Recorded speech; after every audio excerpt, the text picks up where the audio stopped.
Hello, friends, and I hope everything is going well this time of year. Get ready and strap in for another comfy, cozy, art, design, and aesthetics orientated episode of Content Minded. This week, me and my good friend, Impossible Princess, discusses her various essays related to internet art, interior design, the importance of interior design and good aesthetics. We also discuss the contemporary art world, some of her favorite artists, video art, the nature of the experience of the aesthetic, and many more things, from kitschy 9/11 trinkets all the way to Dime Square and everything in between. This truly is a great episode of Content Minded. Please like, share, and support the content renaissance.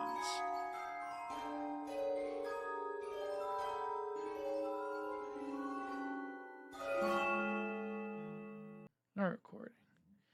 All right, we left off. Oh man, it's for people who don't like are watching this. It's like there's some time between us recording. But we left off talking about minimalism and design. But I wanted to get more into like. Well, first of all, let me ask you what I asked people who are in like sort of in the know. I asked Dane Hain the same question because like I'm not in New York.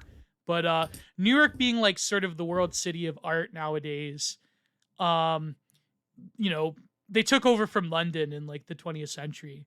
Well, actually Paris and London. But you're in the know, IP, so what is the New York art world like? Like what are the trends and what are like the people talking about? I know that the new figuration thing is like the hot commodity, but I don't know like if that's really gonna like what are the trends? Like what's the hot deets that are happening right now? If anything is happening, like post the past 2 years. So I'm guessing like all of the sort of like quote unquote distancing art and stuff, like all the neurosis around like art during the C word era, like that's sort of gone. Are they like embracing something else now? Or like yeah. I feel like most.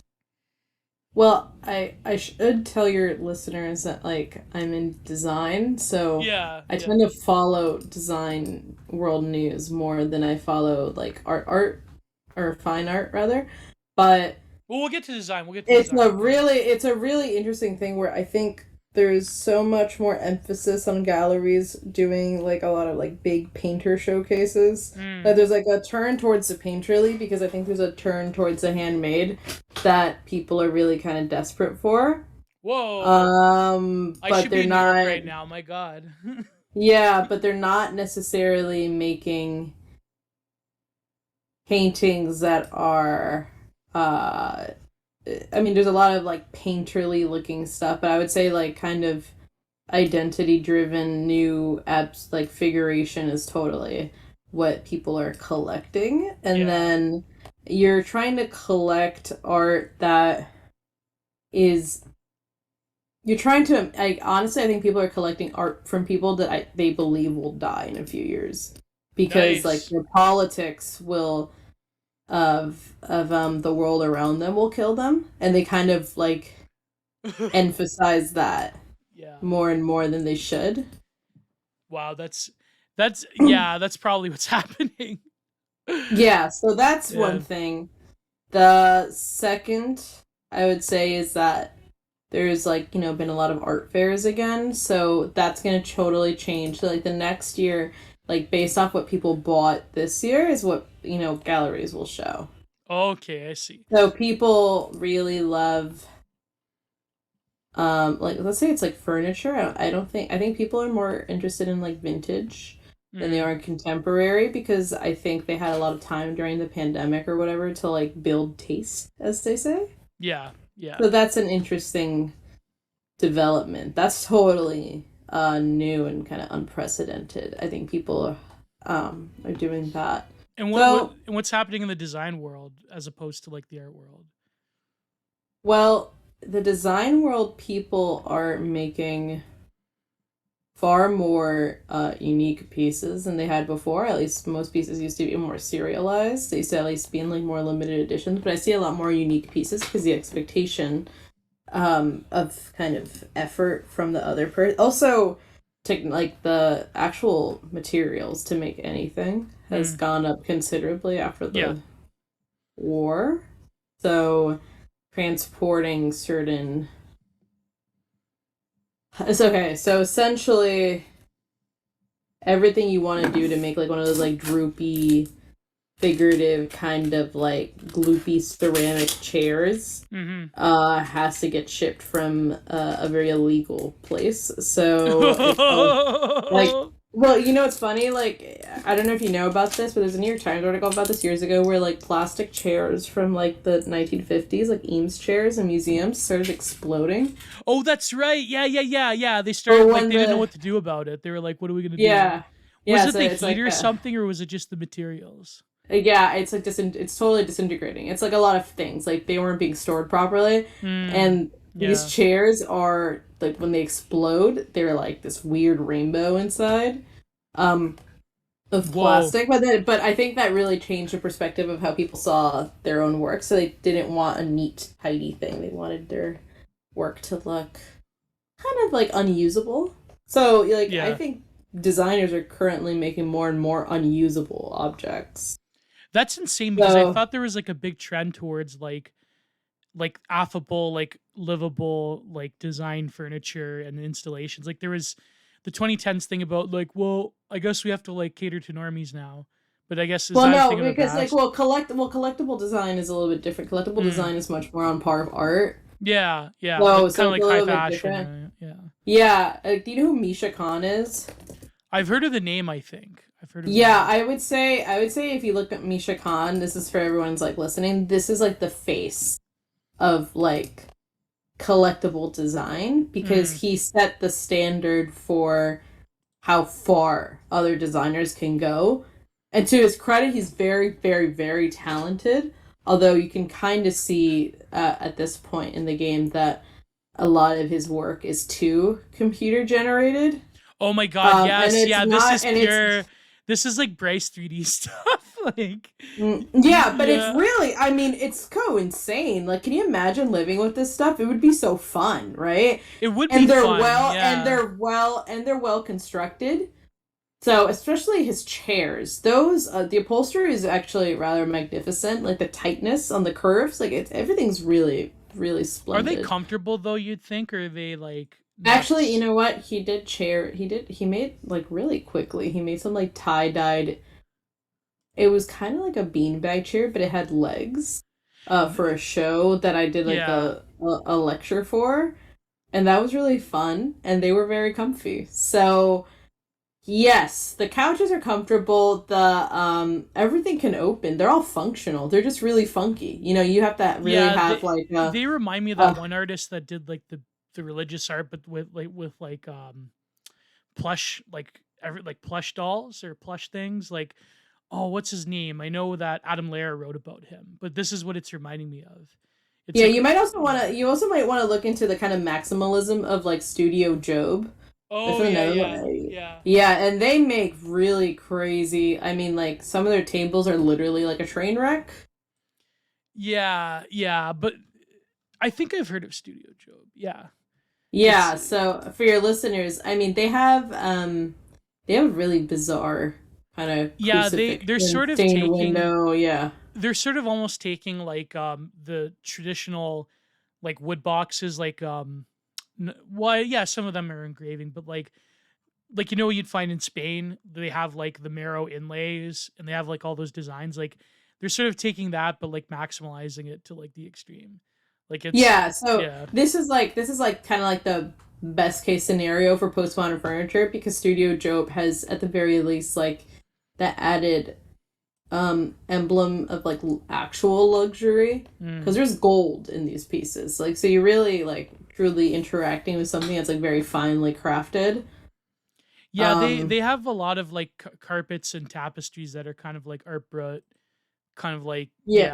yeah like Dubois you know like Yeah. Dubuffet, sorry, Dubuffet. Yeah, it's like, but then like, but I guess like when people see this type of stuff, they're like, why does this exist? Like, why can't you just have like furniture? But like, I guess that's not the point. Like, the point is like But then maximum nobody aestheticization. Yeah. yeah, minimalist furniture is only for societies that of people who like refuse to be seen in any kind of Yeah. capacity. So Yeah. I was thinking Whoa. about this. I was thinking about this. I went with my fiance the weekend of the engagement to the Philadelphia Art Museum, Hmm. or Philadelphia Museum of Art rather. Sorry, and they have a period room of shaker furniture.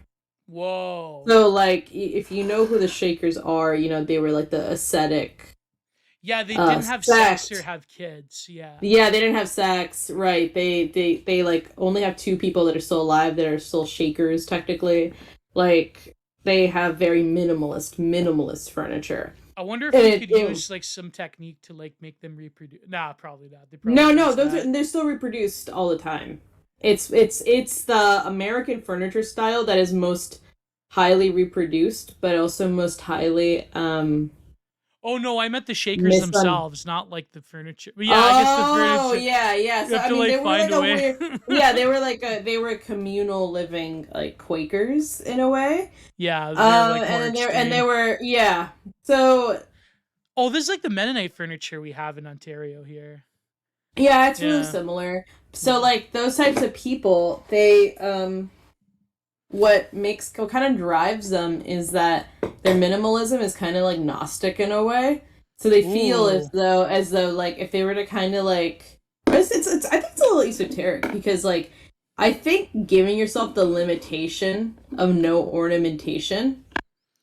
It's sort of like the Japanese tea studio in a way. Like, Yeah, yeah. but Japanese people have ornamentation in different ways. They Yeah, have that's right. simplicity, Yeah. but the Yeah. ornamentation isn't going to be in furnish. I mean, it can be in furnishings, but it's a little bit different. But The their ornamentation, rusticity is different. Yeah, it's a yeah, different concept. it's also like you could definitely tell class divide in Japanese Oh, architecture. massive, massive. Yeah, Yeah, yeah. yeah, I mean, yeah. like, look at how many tatamis makes up like a room in a Japanese house, and then compare that to like the just as like to like the kitchen area or Yeah. like which can be kind of like a multi-purpose, multi-use in a really traditional old school Japanese home that's not really applicable anymore. But anyway, minimalism I think emerges from a kind of uh Gnostic pole. I don't mean Gnostic as in like the way we think of like Hmm. the Old Testament God as evil Gnostic. I just simply mean like hidden logic. If you understand certain things as evil by default, then Yeah. you'll understand something, right? So Well, yeah, that's what I mean. ornament, I yeah, wanted to like like during, yeah. finish off our discussion with minimalism. So, but I think like what you mean is it's gnostic in the sense of like the denial of this world to the extreme because you're trying to like arrive at a situation where you're habituated towards like a beyond or towards like a gnosis. And I think like the furniture that you find in minimalism, like what you said was amazing. Where you said that they're like from people that don't want to be perceived. It's like very there's a lot of imperceptibility in like minimalism. Like I think, for example, like a lot of Scandinavian, like the Scandies get like pigeonholed as like the IKEA aesthetic of like total utilitarian, like minimalist maxing. But then, but is it because of like their culture, like and like their disposition, or is it because they have like a secret desire within that minimalism? Like because this is what people I think struggle with when it comes to minimalist art or even minimalist design is like is it a desire for completion or for something else, or does minimalism come out of like a different spirit? Because when people like look at minimalism now, like especially like the trads, they'll like look at it extremely like spiritually alienating for like most people, especially like Yeah, although me and you being have like Mediterranean ancestry, like it's sort of like alien to us, but yet like unconsciously aware that my own artwork is very inspired by Nords and Northerners, which I can't understand. Maybe there's some DNA thing going on there. I'll have to do a I 23andMe. well no, I think what's going on if your art is that like you're inspired by the kind of like engravings that um how do I say this? I think the kind of like violence of the act of like woodcuts and engravings Yeah, yeah, that's inherent to the medium yeah. is attractive because it's still slightly laborious Hmm. Hmm. without having the kind of like lightness of painting by itself. Actually, it's funny. I just finished a painting earlier today of like a fish market, like Oh a yeah. and yeah, and I just I didn't know you like painted. I do paint. It's not good, but I paint. Like I just paint to like get something off of my like mind. But Mm. I painted a fish market. Like I just painted a bunch of like dead fish for sale. And I was really taken aback by the fact that I just had so much like pleasure in not giving any of the fish any like kind of it was very like fluid, very like undefinite forms. And I'm like I can never really do something um that's like hard lined, contoured, like Mm-hmm. none like I that doesn't really come out of me. So I think you're attracted to the inherent masculinity probably of the mediums that Yeah, you but even like. like Edvard Munch, like being such an inspiration on my work, I think like maybe because he was the OG like incel doomer artist, but like there's something about like the very jagged like thick strokes that really like appealed to me.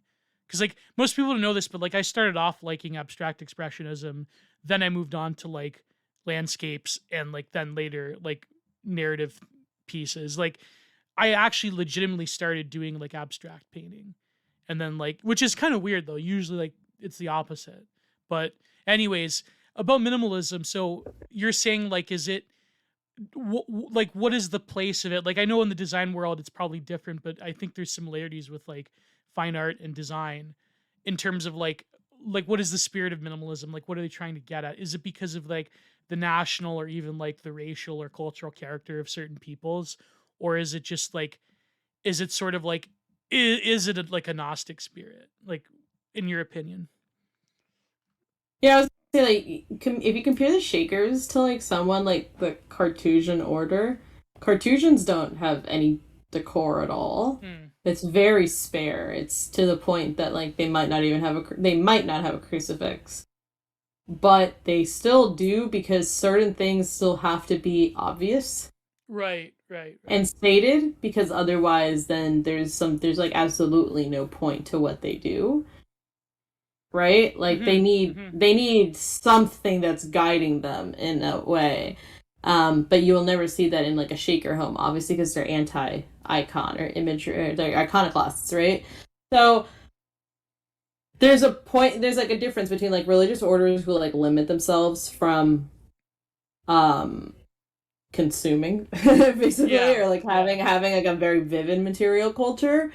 Um that's because their lifestyle requires it and because they want to not find pleasure in things that they would immediately ascribe the pleasure from and from the maker being talented to that being of God. St. John of the Cross has a Oh, quote I on that. see. Yeah, So I Saint see. yeah, so Saint John of Yeah. the Cross has a quote like that where he's like, if you like smell a flower or like look at a flower and you think that its beauty is within its own kind of self-preserved Its own nature, archetypal nature, yeah. before it's because it's of God, then you're not sufficiently detached from So in worship of the material. so in a way it's almost like artistic like worth like the aura of something to use the Benjamin like quote, you know, the like from that position like the sort of like it's a good thing that certain art forms lack an aura. Like for example, I Yeah. know like in Islamic inconism they have like there's no attribution. I mean, we know now through scholarship like certain miniature painters or certain like where designs came from, but by and large nobody like when you look at like the grand tile works of Islamic inconism, like those patterns, they largely come from like anonymous artisan people. Like there's no attribution whatsoever. Um, and I think, but then it's funny because like Anacoism like developed this very sophisticated art aesthetic, pictorial language within that really like mimics. I mean, if you wanted to go like full bore, like Terrence McKenna, like oh, well, they were tapping into a psychedelic experience, blah blah blah. But like you know, barring that craziness, they tapped into like a very sophisticated aesthetic palette. But then these other groups didn't though, even though they had that same thing of like you couldn't have the image. And I wonder if like Arabic or certain forms of like Middle Eastern culture, I guess, share that aesthetic maximalism with us Mediterraneans in a way. And like, you know what I mean? Like, Yeah, yeah. well, it's interesting because like the creation of Islam as a religion comes from like a Gnostic misreading of Christianity, Yeah. or actually it's a not it's a misreading of a or an interpretation rather of like different religions that are coexisting at the same time, but particularly like what they can't depict. That's why like Mhm. if you look at mosques and their arabesques are so uh but they're almost of nothing, if that makes sense. Like Yeah. it's really interesting. It's meditative, but it doesn't really ask you to be meditative along with it. Yes. It asks you to be in awe of it. Oh, Yeah. it doesn't ask you to like contemplate it quietly. It asks you to be um yeah, just totally shocked. I think is interesting. Yeah, I'll never it's very different understand. than like Yeah. Far Eastern meditative practices. Yeah, very different. Oh yeah, definitely.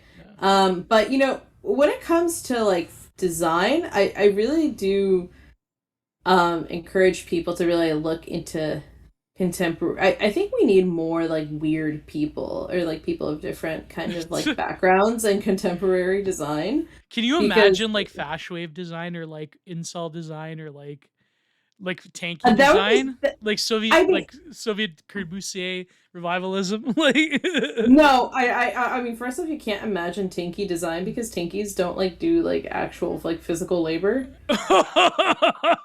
So like uh, they don't have anything to like kind of contribute in that sense. But like there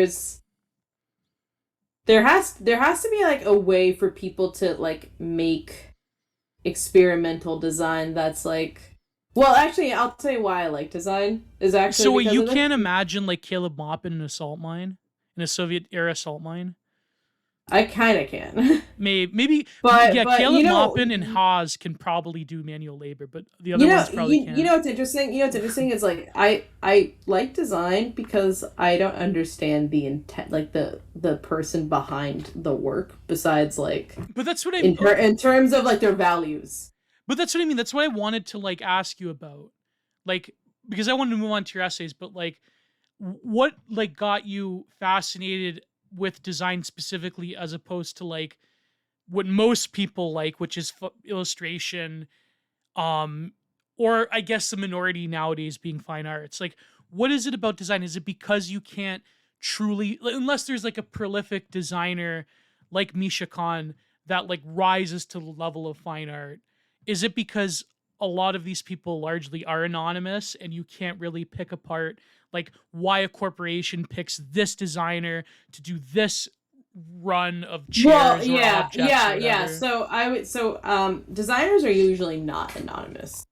Um, in terms of like, even IKEA names who designs their pieces Right, actually. right. So But what do like you that's mean not like even yeah, yeah, go ahead. Yeah. well. I'm I'm interested in design because it's a better qualifier for how people acted within a culture historiographically than like fine Right. art You is, were right? Because saying like this. Yeah, yeah. yeah, so you can use it the way people use objects, um, down to like you could see like where the wear is on like the handles of like a jar or something. Like you could tell things about how people used XYZ. You can also find auction like let's say you don't like contemporary design. But let's say you like design decorative arts of like the Renaissance. You can find like upteenth catalogs that people had Mhm. made of all the things in their home. Yeah. And like, you know, for the sake of like quantifying how much money they had, right? Providence, yeah, a lot of it was Yeah, providence. exactly. So Yeah. so they it has provenance history that they record themselves. Like nobody does that today, but they'll do Oh, that. yeah. Rich I think Right? really Like super rich people probably do, but not well, right, because they're art collectors, because that's like a tax write off. But that's like yeah. we're talking about like people who like really invested time into seeing like what is it that they own and who made it, and they actually like supported these careers, etc. But I what do you also mean by think like the lack of intention though? If most designers are named that, They're not exactly artisan Oh, craftsmen. I really like the fact that I don't have to look.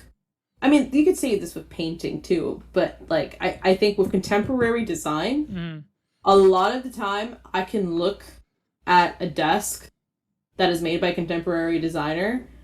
I can look at a mirror, a ceramic bowl, whatever, and I know absolutely nothing about the designer's political stances or their views or their values. mm-hmm. It is so much different. So like we had a at my old gallery job, we had a really successful ceramic artist who makes very kind of really kind of monumental works of ceramic. I'm just going to send you his work right now. But you would never like kind of note like he has I think there's something with designers that they have the privilege of like being whoever they want to be Yeah. because Whoa. nobody. Yeah, these are really cool stuff by the way. Like he has some really fun, they're big and their faces and stuff. Yeah. Yeah, he's African American. Well, he grew up in Africa actually, but something that he talks about in all his interviews is how much he loves like God, the Christian God. Like and like you would never and then he like talks about like, you know, the idea like Genesis and like the earth and clay, right? Like things that like you can't really get away with saying any of that as No, an but it has to have artist. that like post-colonial, like like To be fair, indigeneity. yeah. To be Yeah. fair, he has an interesting life growing up. Like he's from West Africa, but he also grew up in Aruba off the coast of Venezuela. Hmm. So he saw all this type of like like pottery around him growing up. And for all intents and purposes, he's actually a very talented ceramic Oh artist. yeah. Oh yeah. Like for hand built vessels, these are very hard like to make and they're stone fired. So there's like a lot of this like Temperature ceramic. and Yeah, yeah. exactly. Like Yeah. the glaze recipe. I mean, this is all very talented, especially like using the kind of molded little curly cues to make the Yeah. faces. Well, Like that. wait, I wanted trad art, but not this type of trad. Like it's Right, right. So yeah. like they make so he's but like that's what I'm saying. Like he still like is able to like just kind of say he's like a family man, he's a Christian, etc. Yeah. And then he has not a crossover appeal, but simply an appeal, which is like distant from other people. Like I've met designers in person after knowing what their work looks like for years, and then I'm surprised that that's who that person is. And I don't necessarily have that as much in fine art. Mm. So Um, you're saying that design doesn't have, by definition, the same aura of that artist, the sort of yes, bundle of personality that like yes, personality and affects and beliefs that follow them. yeah, absolutely not. So like I've just met so many Could like there be like woke design. Yeah, furniture now? Could there like ever be woke furniture? there is, but But it's even then it's yeah, far removed from the object in a way that it's actually let me get back to that point, but what I do yeah. Go want to ahead. Go say ahead. is Sorry, I that cut you off with something stupid. design does something that's a little bit more interesting, which is that like you can have that je ne sais quoi moment that a Mm. work is just kind of like I like it because I like it and I can't tell you why. I think people usually have that feeling You with could have the abstract abstract expression. expressionism. Yeah, yeah, Yeah, exactly. yeah. You know Yeah, that like okay, whatever, it's like garbage, I could do this. But then they're like, okay, yeah, but the Rothko colors are pretty. Oh yeah, but the Barrett Newman like the zips are rather meditative and I it's like focusing myself. first time I saw Pollock, that was my impression. Like I don't know why I like this. I kind of like had the thing of like, well, I grew up as a normie con, so I shouldn't like this, but like I like this for some reason. And it's yeah, I know that feeling. It's like you can't it's like when you see like one of those like moody like all over quasi minimalist, what do they call it? Not action painting, like post action painting of like Helen Frankenthaler. It's like I don't understand why I like this, but I get some sort of like Oh, I love Helen oceanic Frankenthaler. I feeling. love the poor. I love that. I mean, I love Yeah. how intentional those all are. I love that. I love that they feel, that Very they're made by meditative. somebody. Yeah, it's Yeah. really fun. Um but you can have that moment more often with design because your expectations are more often broken in design than they are in fine art, at least nowadays. Right, right. Yeah. So Yeah, you're right. You're right. that's something to just consider. Like here, I'll give you maybe like a Cuz like little most like people nowadays they're like, yeah. "Oh, if I look at fine art then I know I'm going to get like woke crap or I'm going to get like some kind of personal narrativized story." But I guess like design by definition has like it's like in a way it's like sort of lifted above the consideration of the designer themselves because there has to be like these other like things. Um Yeah, ultimately like they know their design has to go somewhere. So even yeah. then there's still a limitation of this kind of has to work. Yeah. Yeah. Literally. So like look at like how if you I just sent you like artsy.net's Oh like my god, can design you tab. imagine buying a plate for $1,000 from Jeff Koons? That's amazing. I would never buy one of his things like that because they're really easy to reproduce in China. Oh So yeah, I would just definitely. buy if I really like the design, I would just buy the like Chinese knockoff of it before I would ever buy Yeah. the real one, which is I think is kind of like very telling as to what I like, not necessarily what I feel about his art, but what Yeah. I feel about the exclusivity of certain objects. I don't think that like You know is what's fine. yeah, yeah. Well, the exclusivity is like yeah, there's obviously like he's trying to like break that. But I'm looking at this one from Leora Honeyman and it's like I get where it's going. So it says Jinjar, Pink Snow, Jin as in like the Middle Eastern demon trickster god. Well they're not gods, they're like devils. It's Yeah, like they're like genies, right? They're like yeah, genie but devils. genies are like way more nefarious in like actual Arab mythology than they are in like Disney. But I get where like she's going with this. It kind of looks like lung capillaries, but it looks like the other thing. You know what? It's very strongly vaginal, and as it is vaginal, it's in a way the gin jar is sort of like I know what it's trying to do. As a piece, it's trying to like be a commentary on like the Yeah, trickster sort of like the flow key archetype that embodies like the Middle Eastern jinn, but applied to like the feminine through like uh yeah, I understand like the sort of message there, which is kind of very yeah. clever, you know, Same in a way. at the same time, like I think a lot of designers like don't think as much about their Mm, work, which is like the weirdest part about yeah. it. Yeah. Because like they actually have to go through trial runs to make a lot of this stuff even like Yeah. possible. Yeah. Like Yeah. it's not like, oh, I'm gonna make under drawings or I'm gonna do sketches before I paint this. This is like, okay, wow, my vase just broke apart Mhm. Mhm. in the kiln, right? Yeah. So But I yeah, get she also has a chair if you click on her yeah, profile that I think yeah, is yeah, the interesting. comfy Yeah. chair. It's almost looks like a tooth. Like it's a lot of it's very bodily her work. It's very tight and bodily and like Gallery Fumi in London makes, I mean, yeah. shows rather a lot of really interesting and good design. Um, Yeah. but you know what I'm saying is that like you could show this and remove the name, which is how design is usually showcased anyway. Oh, Like that's right. Yeah. yeah, and like you would not. Also, something else about design that you do not find in any other medium at this very moment is that Europeans are celebrated. I Hmm. don't know why I didn't Interesting. say that before. Not I just American. that well, like white people are definitely like the avant-garde of design and they Yeah. treat it as so. Like Yeah. they would never say this about like fine art or like the stuff that museums tend to either collect or like curate or whatever. I'm basing this. Oh my god, my trip to Philly was really weird because of that. But like Hmm. Hmm. you're not anybody unless you went to like the like Eindhoven for design school, Yeah. or Yeah. if you went to like the Royal, unless you went to gosh, what's the one in London where all the fashion students go? Not Chelsea. I forget. Yeah. Central St. Martin's. Mm. That's the really good design school in London, or the Royal College of Art.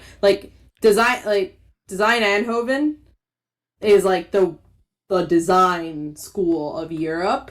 Like if you go there, you're like You're going to have set. a career. You Yeah. will have a career, but only in design is like the kind of parameters of an avant-garde design culture constituted by white people, and no one questions it. Like Yeah. Yeah. I hadn't thought of it because I have never thought of this until now, and I'm not saying it's like problematic or anything. It's just the truth. But there's like so much more like egalitarian notion in design. I really encourage people to get into design versus like if they want to like look at least sculpture without Yeah. the kind of like heaviness of having to feel bad about yourself. Mm. Like design really kind of is that, because Yeah. like you everyone is truly at an it's really like it's also displayed in a rather egalitarian way too. Like everything's always on the floor, nothing's ever elevated onto a plinth. I mean, because you're supposed to live with it, right? Mm-hmm. So but yeah, the design is the only field where like you can be a white person. Like, if you're a guy from the Netherlands, Go for it. like Yeah. say no more. Like you're a talented designer for whatever reason. If you're Italian, say no more. Like you're a talented designer. And even when you're from like a country that's like totally like, outside of like West and Central Europe, you can be a designer and then have communication with people all around the world, and you're like definitely don't see the same culture of like, oh, I don't feel like my work is being represented fairly. Like Right. Right. you like Yeah. no, like they all chat with each other because there's like no uh they all know each other. I don't know. That's something I've noticed about design too, that you just don't see any hangups about identity and design very often. Mm-hmm. And even there's only been one collection I've seen in recent years that's like identity driven, and it's by he's gay, and he's made like furniture. Like he grew up in like a I think like a really conservative Protestant Oh, like so that house church probably sect like or did whatever. it. Yeah. Right, Yeah. right, but he was always surrounded, I think, by like shaker furniture. So they staged all his furniture in a shaker home. Whoa. And it's actually really, really weird. Like this was like a Maximum really, subversion. yeah, yeah. Yeah.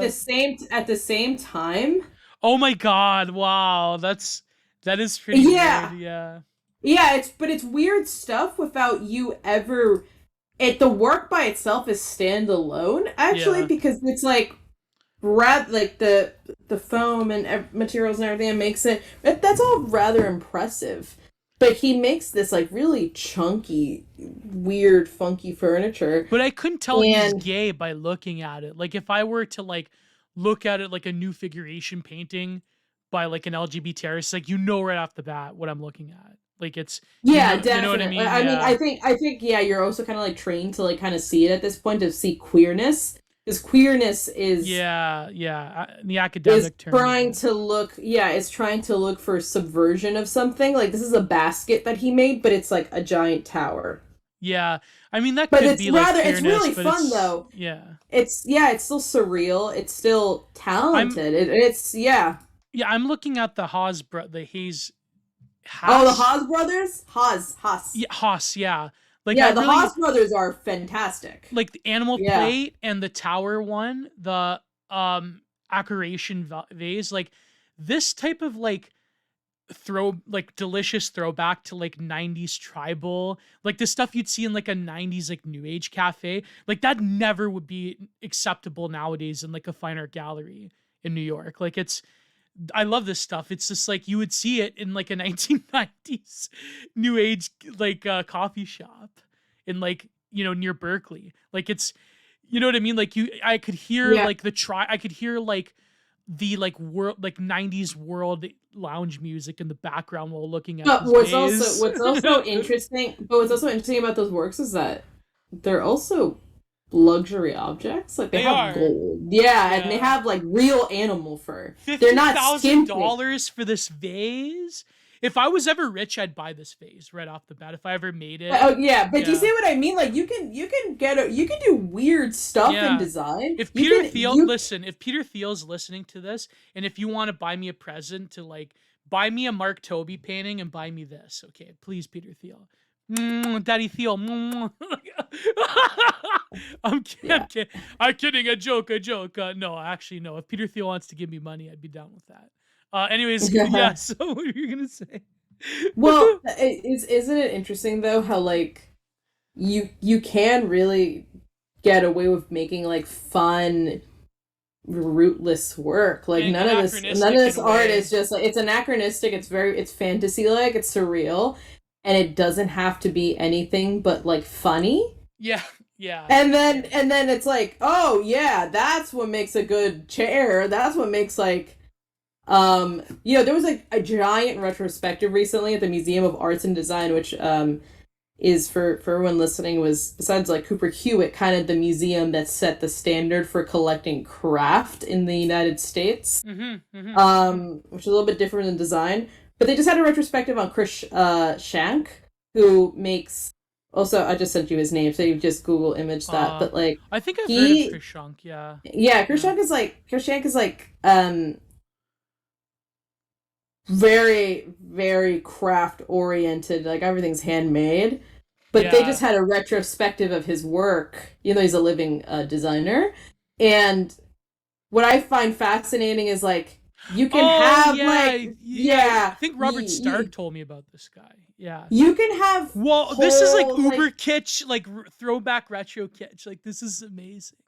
This, yeah. Go ahead. Sorry. Yeah, but but like how can you can really have like this white guy have a whole retrospective, and Design World was like, hell yeah, like this is okay, this is great. yeah. But that's what I like about being in design. Like you just have you're looking for craft. You're not looking for like message. You're not looking for identity. You're looking at whether or not this person somehow made this like kind of schizophrenic fantasy come to life, Look, yeah. Look at this and that it table. can like yeah, This which table's one? like LSD, like horror fantasy. Like it's like the creature, like the two creatures. They're kind of like a music video for like municipal waste or something. Like it's Oh, is it this one that's like a little so what you would that's on a side table, that's a console table. yeah, yeah. The two creatures. Yeah. Yeah, that's a console table because it's like the width and the height make it. I'm just that's funny things to tell you. Did you know that the average chair height is between 16 and 18 inches? Really, eh? Yeah, I didn't because know that's the that. most comfortable seat height for like most people. Oh, that makes Yeah, sense. yeah. Funny little I- things that you find Does that out have when to you do like with the have worked in golden? it. Does you have to do with the golden ratio, or like is that different? Yeah, maybe. It's Maybe. just the most comfortable for people between like 4'10" and 6 feet tall. Like it's funny because some of his stuff is like pink pastel vomit, like literal vomit, but then the way that like the chair is imagined as a framework for the self, as like a scaffolding, and then there's like this table that is like a Halloween piece. It's like this desk, but like the way that he's like scaffolding the chairs with that like particular, it's kind of like looking at like sea pillars, like one of those like those buoys you'd find out in the sea. Like it's got the scaffolding like near shore. Like it's, I don't know why it's like it's got a particular like thing to it. But I mean, I know most people would look at this as like this is literally just throw up. But I'm like, But it's he's doing something, he's Yeah, he's doing a lot though. There's a yeah, lot of things that have happened to that object yeah, yeah. that I would, yeah, it looks vomited, it looks XYZ. It's like very like obviously like maximalist, exaggerated. It looks like kind of like bismuth that's been totally Yeah, turned to one tone. yeah. Like But the what tables you're look kind of like looking, Bryce yeah, 3D. Yeah, yeah. yeah, but what you're looking at is someone who can manipulate a lot of industrial techniques. Because Because old and these yeah, people are like, in terms of like their knowledge of like industrial techniques, like who is the other group of people that are famous for their interaction with the industrial, are like the minimalists, right? Like the minimalist yes, sculptors. But yeah. Carl the Andre minimalist and yeah, sculptures have like nothing on these people in terms of like actually knowing how far that technique or that material can go. Like design is better able to push something to like beyond its limits than sculpture does, because sculpture still is trying to find a home in a collection. yeah. Well, But what's kind of like design's trying to find a home in a home. right, yeah. You know what So I mean? plus I guess you would have to like find you'd have to have like the mindset of artist and craft where you're finding solutions to like the functionability of something that only Yeah. like an artisan can like an engineer and an artisan can provide. It's sort of Yeah. like if you compare minimalist art, again, a material very close to my heart and my family. If you compare like the use of concrete that a lot of like minimalist artists do, comparing to like the practicalities faced by the brutalist architects, like the brutalists, they understood like the textures and the layers and the sort of like the field effects that you can generate by the use of concrete. Whereas like someone like Carl Andre could do that, but like the texture is almost irrelevant to like the mass of the object itself or like the way that it's handled. It's like the sort of the subtle like rusticity of using concrete in like a brutalist building is it's different than say a fine artist approaching it that way.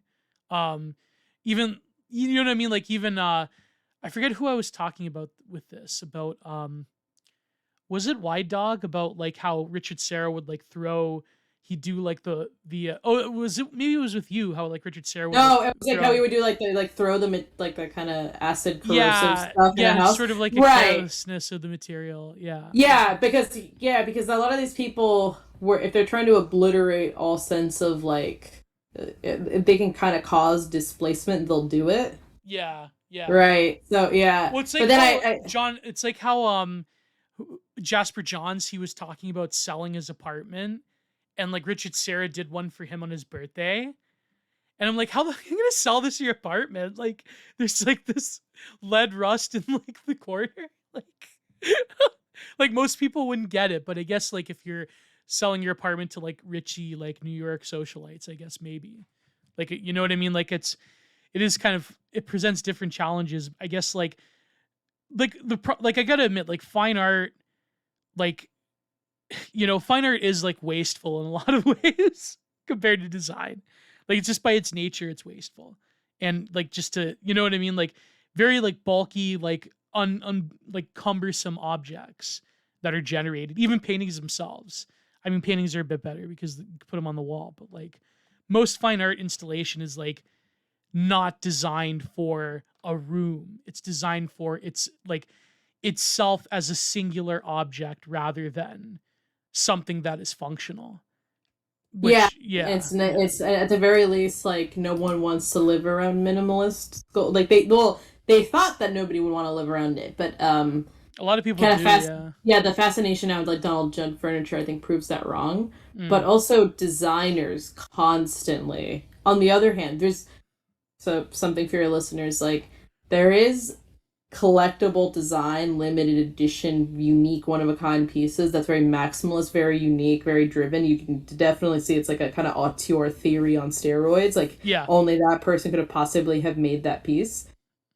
On the other hand, there's really interesting examples of people who make pieces that are meant to look like minimalist art or sculpture before they were ever meant to look like design. Hmm. So here's one example, like the Christopher Stewart's like a really good example of this. Oh yes, yeah. Wow, Yeah, that's like total minimalism.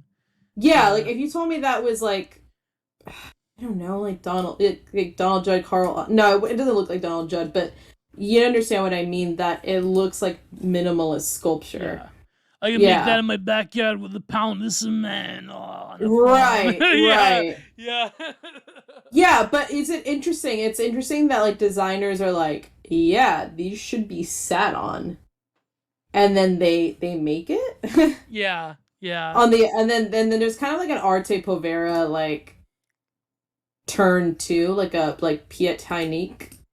But this is actually a group of people. This isn't actually just one person. Hmm. Pietinique launched in the army big. Wow, that's I could see that's being like comfortable as well, even though like it's but it's interesting though because I guess the use of the material being something that like is meant for like maximum utilitarian use the way that army surpluses like milsup is like that, but then you're taking that and making it as like a cornerstone of like American like middle class luxury, like a throw chair, which I guess like Yeah. even like I could imagine like soldiers would like take like a canvas like wrap and like put it on like put it on sandbags and like make their little chairs, like that scene in a Platoon where they're all like have their like little dugout hangout in the barracks, like, but then I guess taking that and like putting that in the American home, I understand like there's a lot of like different messaging that goes into that. But I mean, it have you ever considered that like one of the biggest shocks for I think soldiers returning from World War II was seeing modern furniture in their house? oh yeah, that's Because what right. happens is Yeah. that like actually MoMA is a really good example of this. Um, you probably when you upload this episode, you should definitely like have like a link of all these pictures or something because there's Yeah. yeah, there's like so in the collection of MoMA, there's one of the first inflatable chairs, but Whoa. not like the blow ups from the 1960s from Italy. There is like is a chair that is made out of parachutes. That's like Yeah. a blow up inflatable chair. And I always think about this chair because nobody really ever thinks about it in like the history of like inflatables. But what's interesting is that the same materials that were used for like the war and for like machinery during the war and like Mhm. planes, Mhm. etc. They ended up being the same materials that were used by the mid-century modern Yeah. designers, like the Eames, Saarinen, like all these people. So when these people came back from war and their wives like basically redecorated their entire lives for like simplicity and modernity, they like inadvertently put them in the same barracks of war. Yeah. If that Yeah. makes sense. So like the So and sort of there's like like the funny home enough, there's like front little reactionary replicated. movements for it. Yeah. Yeah. I wonder if there could be like a quasi fascistic like reactionary movement to that because like they won the And war. there kind of was, and it's Maybe that's called why people love like maybe that's why the political right loves mid-century modern so much. Like certain well, elements of it. Maybe that's why. Yeah. I think the political right likes mid-century modern because they're not educated on design. Actually, because Oh. this is I don't Oh think they have a man. I don't think they have a design literacy. My this is like not to call him out, but like I love him as a person and as a friend, but like my ex who's like a total like trad calf, like one of those like I'm a right wing person of various opinions type of guy on Twitter, Mhm. like he still really harkens to like the mid century as like a good design period, and I'm like I have tried to beat the dead like so many times, Oh like man. it's impossible. I think it's a dude thing. Dudes love the idea of like a designer who made something easy Mm. that's Yeah. well loved because Yeah. it's very dudes rock. It's like I'm a people pleaser, right? Right, right. It's As very much opposed like to man like cave masculinity. yeah, as opposed to like the like you don't have men talking about Wendell Castle like they do like the Eames. And it's funny because like if you look up Wendell Castle, he is the father of the revival of the American craft movement and furniture in the 20th century. He died Mm. really recently too. When you look up this guy's stuff, you'll be like, this guy's and he handmade everything. Yeah, He was there's an inherent masculinity to it as well. Like that's Yeah, exactly, yeah, exactly. yeah. But like you can tell these are handmade, and also you could tell that his work spanned various movements, and he had a really Yeah. multifaceted grasp on like what was Like you could tell wh- this was made in the 50s, but like it still looks like it could be like somewhat contemporary. Although certain pieces more than others. There's certain pieces that like they're just like you could tell this was like a lot of Canadian designers had similar vibes with like the wood and the sort of like rusticity of it. Like yeah, it's I understand like where it's coming from. But I wonder yeah. though, like you were saying about mid-century modern, like when it come what was I gonna say? About like the like how the home front replicated the same materials as fighting the Yeah. war Yeah, so out of you're necessity. walking into, yeah, like Yeah. PTSD is uncurable if you have a house that looks Mm-hmm. like that.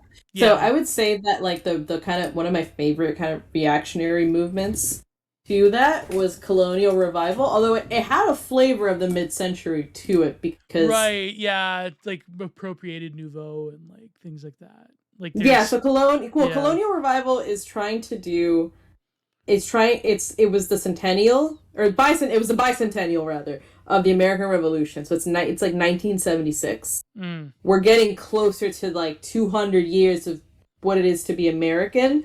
yeah. We should contemplate what that looks The new like. American century sort of ideal. Exactly. Yeah. So like it's like what how do we have an American look to our furniture?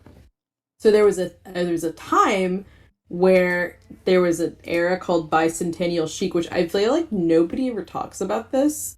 Mm, And it's funny because I think one of the most like kind of famous ceramic makers and like kitchenware makers of that time, Russell and Mary Wright, were total proponents of this. But like if you look at bicentennial chic, it's just American. It's like very Americana kitsch. yeah. Yeah.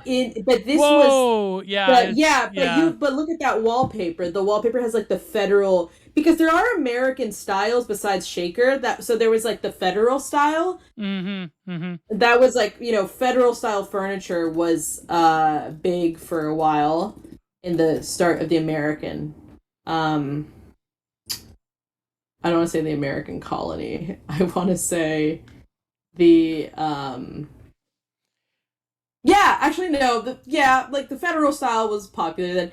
Then when the country is like truly a country, like aka the 1800s, Yeah. we did the empire style, which is a bit more ornamental Mm-hmm. Mm-hmm. because we have these trade relationships that are like real, right? So Yeah. like they're not like struggling to develop, but the federal style has this iconography of American federal government that's built into the furnishing. So it'll be 1700s. It'll be a cabinet and it'll have a little globe with an eagle on top and stuff like that. They Was built it like the the closest you could get to um like America having a true like millenarian aesthetic the way that like Austrian painter Germany or Soviet Union Russia had?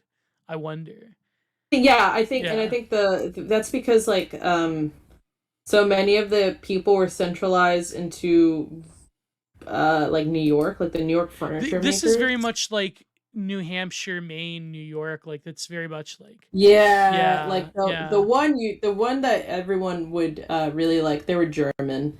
The Herder brothers in the 1860s. Though Yeah, yeah. that's some furniture. You know, This is you're very looking alien to the for Southern style, by the way. Like the South had a different like aesthetic approach, which almost in some yeah. ways was like mimicking continental Europe and like for a long time. But which is really weird when you think about it, how they say that the South like preserved some of the old world in rebellion to the North, and like Uh, it's reflected in their design in some ways. but if you look Yeah. at like bicentennial chic and how they tried to kind of give a kitsch to American iconography, Mm-hmm. it's funny because they have very little to go by because America didn't really want to start off as being its own like unified country anyway. So Yeah. Yeah. the things that make bicentennial chic for your listeners is literally having the color scheme of a room be like red, white, and blue, right? Right. So Yeah. you'll have wallpaper with like the Liberty Bell, which I just saw recently actually. You know what's funny about the Liberty Bell? This really freaked me out. Um when me and Alex, my fiance, were like going out to uh what is it, Freedom Hall or whatever it's called, whatever, the Liberty Bell and the place where they signed the Declaration of Independence are Oh in the yeah. same park, right? And I had seen the Liberty Bell as a kid, so I wasn't like, that wasn't like shocking to me. But what was shocking to me is like the language that they used for it. So there's so many times in the exhibition, which you have to, by the way, like go through like a metal detector to even see. Hmm. There's so many times that the exhibition says sacred relic, venerated, Whoa. symbol. Um, It basically is like the American like religion in a way. Like, yeah, yeah, of the yeah, it is, founding. it is. And then the crack is like the resilience of Americans Yeah. and how we like maintain our Manifest identity as a. destiny. Yeah, exactly. Yeah. So Yeah. like, but they kept saying like acting like it was the relic of a saint. But then it's funny Interesting. because I went towards the end of the exhibition and it's just like you could tell that sometimes they update this like very frequently. You would think they wouldn't because it's like um you would think at this point in the, when people say like, "Oh, the American government likes to make you feel good about being American." No, they don't. Like, Not I anymore. feel like no, bro. When I was a kid, I was like, "Wow, I want to play hoop and stick like the like the kids did." You see it, and you're like, "I want to run on the street with a hoop and then chase it with a stick and It's like like get a music tuberculosis." video from that one album by Boards of Canada with a beautiful place out in the country. I think that song is called. Yeah, yeah, Yeah, exactly. Like, yeah, yeah. yeah. Because like So, no, but but like, I that's what I mean. went Like and bicentennial shit. Like really quickly, this is kind of yeah. like this couldn't exist anymore because it's kind of like too kitchified. It's sort of like the stuff that like you'd find in a parody of like the sort of like 90s sardonic like cutting at the 50s housewife, the 50s household. Like you know what I mean? It's sort of like a Veruca Salt music video or like like Laurie Simmons, like installment piece or photography set, like spoofing, like critiquing like the domesticity of like the mid-century like American like 50s housewife home. Like Yeah. like I don't even think trads would like this nowadays. Like this seems too like vomit kitsch. And I don't know, there's something about it. Like it's Well, I yeah. think that the thing what trans wouldn't like about it is that they would have to kind of face the facts that being American is like so not natural. Interesting. Which is going to piss off all of my American listeners. But I mean, if you But I could like am I mean, elaborate. I'm not. I mean, I'm from New York, so I don't feel like an American. Oh god. I feel like a citizen. I feel like the citizen of globe. Yeah, Like I don't. yeah, There's yeah, like yeah. it's like hard. It's hard to relate to other Americans when you're like, one, Yeah, everyone but hates isn't your your city fiance and from like. Carolina though, or what did you say he's from Carolina? Yeah, yeah, he's Yeah. from the Carolinas. Yeah, he is. So you're like, but you're marrying like a red-blooded American. So it's like, Yeah, I yeah, am. yeah. But that's I an, am. but it's You know, funny. what though? You know what though? Like, I when I was down there, I'm going to Myrtle Beach this week actually. Nice. But My aunt when always I went to went Myrtle Beach. Yeah. when I was like in Winston Salem and like all that area in North Carolina, I just thought to myself like, you know, why does this is like not South proper? Oh no! Don't say that. No. No, no, it's no, it's It true in isn't terms South. of I don't like think it's South proper, but yeah, yeah. I don't think it is. It's not I like Mississippi or even like yeah, like Louisiana. I did not get I got people like not trying to like people were like obsessed with like going to Starbucks Oh and like no! but like No! they vote Republican and I'm just like this Whoa! sucks. This sucks ass. Like this is like This is Archaeo Futurism right why here. would I why would I go to like why would I like I hate going to another city and then everyone's suggesting you go to a chain restaurant. Oh, I see. Yeah, because then, well, you just That left New shit, York. yeah, Yeah. well, yeah, but I don't eat chain restaurants here. No, Okay, because wait, you that's have a the lie. That's a luxury of lie. like That's a not. lie. That's a lie, though. There's one chain restaurant I eat at like regularly. Well, which is it? Shake Shack. I love Shake Shack. Oh, I thought you were gonna Shake- say Chick-fil-A. Oh, they no, don't no, have those in New Chick-fil-A. York, I guess. No, they do. There's a lot in They there's a lot of do. I thought it Chick-fil-A's. was too homophobic. They'd like ban it. No, they don't go. Whoa! I They didn't know don't. that. The bodega owners are homophobic. What do you mean? Like they don't That's care? yeah. That's oh god. Please, let's not No, talk about bodega discourse. no. Oh my god. But the That guy got off, eh? The guy that beat up like the Asian store Oh clerk yeah, that I beat up know. the criminal. Like what's his like? Did he like redact the guy or did he live the robber? And then you had like New York City podcasters who are like, "That's not civilized. You want to like beat up a criminal?" Like it's bro, like he's a store owner. It's probably his livelihood. Like you're like when you go into a Finnegan, bodega, do you like, figure like yeah. you know what I mean? Like the immigrant that's like serving you. It's like, Dude, anyways, yeah, yeah, he like yeah, I like bodega owners should be able to do whatever they want to do with their bodegas. Like if they yeah. want to have like two cats working there at the same time, they can do it. If they want to have like if they want to have like you know, the other day I went to a bodega and they had like Pearl Milling Company there, and then they had Aunt Jemima next to it too. And I'm like, wait a sec, I thought this one was over. Yeah. Oh, that's to me. And I'm like, is Yeah. this like syrup fake? Like, what? Or And, they'll like, have like random stuff you can't get anywhere else. It's like, how did you get this? Like, yeah, it's like Asian literally. store owners at like convenience stores here in Canada. They'll have like American like soda, like well, we call it pop, but like they'll have like American like brands. Like the first time I ever tried like a um orange Mountain Dew was from like an Asian convenience store. I'm like, we don't have orange Mountain Dew in Canada, okay? Like you know what I mean? Like, how do they get this stuff? But I guess bodegas is like we have all seen the photos of the cats and the the other yeah, we all know about bodega discourse. Anyways, moving on from bodegas. So you're in the Carolinas and like it's sort of like yeah, Felt it's like yeah. I was just like, you should have like a local restaurant that like. But don't you feel like a lot of like the dissident right? Like that's what we want. We sort of like want to be cosmopolitans, but not really.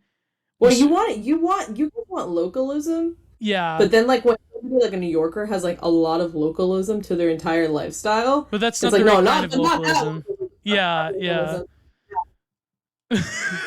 Not that Yeah, kind of like, yeah, no, localism. you know what? No, not you having a favorite diner. That's not the same thing. Not That's Bugman, so whatever. egalitarian. Yeah, that's yeah. Yeah, literally. I'm like, okay, like I'm halfway living the lifestyle you kind of want.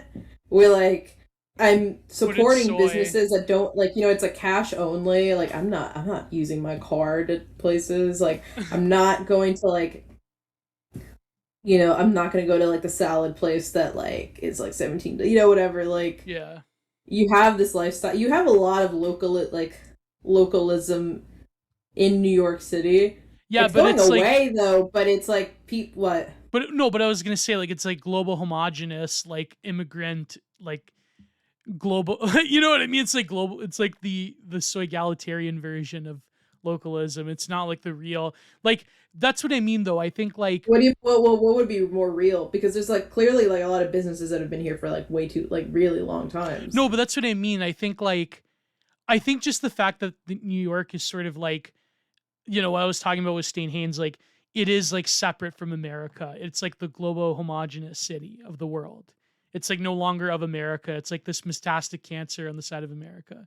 That's the way that like smash the urbanite right wingers view. Like, but like you said, like the other picture of America is like the Carolinas or like wherever where you want to like go to Starbucks, but you also vote Republican, which doesn't like it's like you want to vote for Trump, but you also And like want your no grande. offense. I would yeah, like I mean, and I understand like what people would say because they'd be like, yeah, like they don't know any better. For them, that's fancy. Like, are you like? I sound like I'm kind of like An almost like elitist. anti-popular, like an elitist. Like, yeah, but I'm like But I don't get my coffee at Starbucks either. Like, I don't do that. No, but that's what I Like, mean. I think like there's a turn in the right yeah, way. I'm saying, you know Yeah. what I mean though? Like, your average New Yorker supports like the little guy Right. more often than people. Like, that's the thing about like when you live like New York is an actual city. Yeah. Like, It's not like I don't Toronto. think Toronto's not a real city. Toronto's fake as hell. Yeah, exactly. But I'm saying like Yeah. okay, I went to Philly this weekend. Philly actually feels like a real city Yeah. because every restaurant is just named after a person. Yeah. Yeah. Dude, you know what's crazy about Philly?